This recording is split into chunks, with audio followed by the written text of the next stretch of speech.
Okay, I'm going to take you through a brief tutorial now of the Picture Wizard software in action, the full version.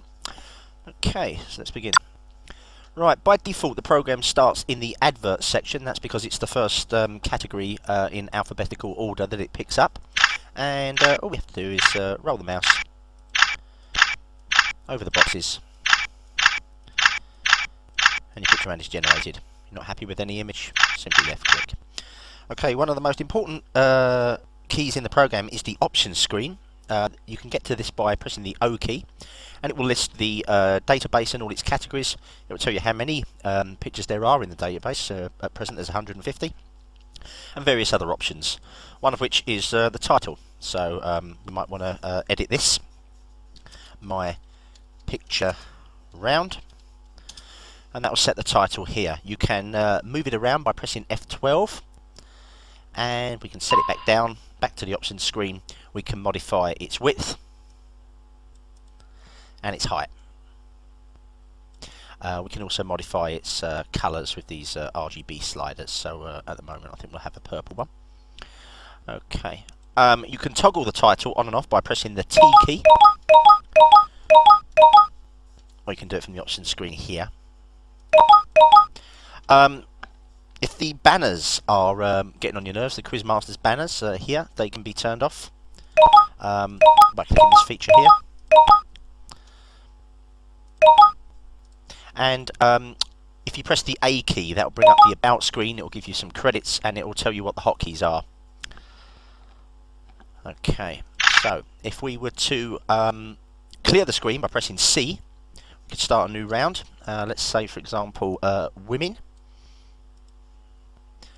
So we're firing up the women section now, and the same procedure as before. Just going to roll the mouse over, generate a round. By default, the program will never generate the same picture twice on the same page, but that's not to say that it may bring up the same person twice. You might get two Paris Hiltons or you know, two Davina McCalls, but it will never be the exact same image. If that happens, just left click and it will generate you a new picture. If you feel that there's too many young people in your image or too many old people, just simply left click and tailor it to your needs. Okay, so if we were to clear the screen with the C key again, we can mix and match. We could have, say, a line of women. Then we might want to say some cartoon characters. So we can then run through some cartoon characters.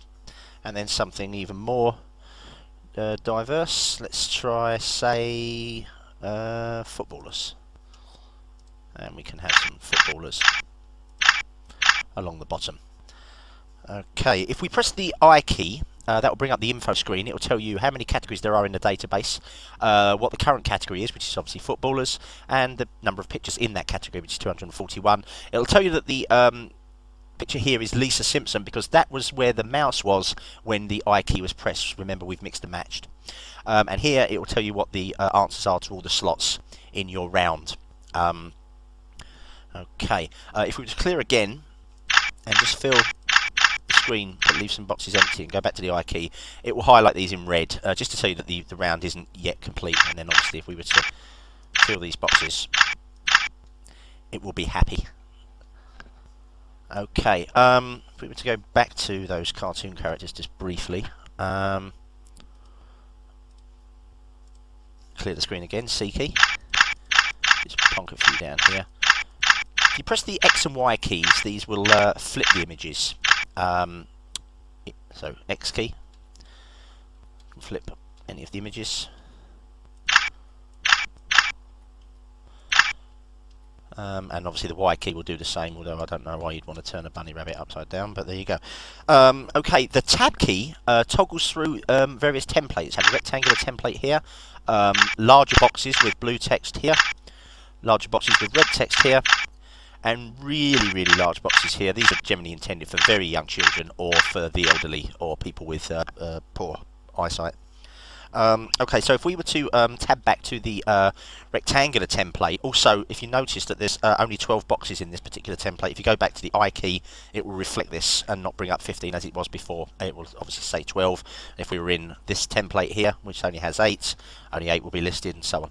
Anyway, if we go back to the rectangular template, this is mainly intended for various categories, one of which is the flags, because you wouldn't really want flags to appear in square boxes. You would want them really rectangular, otherwise they would look a bit odd. And another category where this is ideal is the movies category. If we were to select movies again,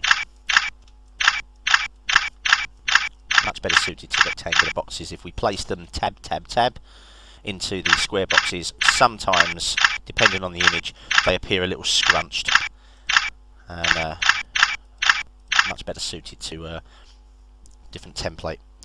Okay, the image obviously needs to be saved. We can save it here with, say, test. Your image has been saved. Save the image there, and then we would want to confirm that.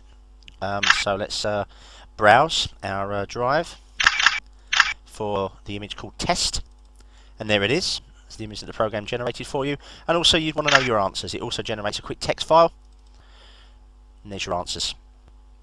Okay, that's about it. That's what the program does. Thank you for watching. Cheers.